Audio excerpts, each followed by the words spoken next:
Here's how to use your Osmo Pocket 3 as a webcam with your computer. Take a USB-C cable that's plugged into your computer, plug it into your Osmo Pocket. You'll get a little green light like that. As soon as you do, you can flip the screen. You'll see a file transfer option and a webcam option in yellow. Oh, and before I even had a chance to press it, it goes into webcam mode. And when you're in webcam mode, you'll see a preview of whatever the camera is seeing. And then it says in green letters, webcam.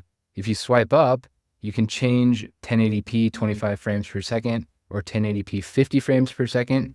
And you can, in fact, get this up to 4K, use this as a 4K camera with a third-party software. You can't do it natively. And then from there, inside of whatever software you're going to be recording with, whether that's Descript or something else, just select the Osmo Pocket 3 as your camera and you'll be off to the races. If you like this video, be sure to click on this one next.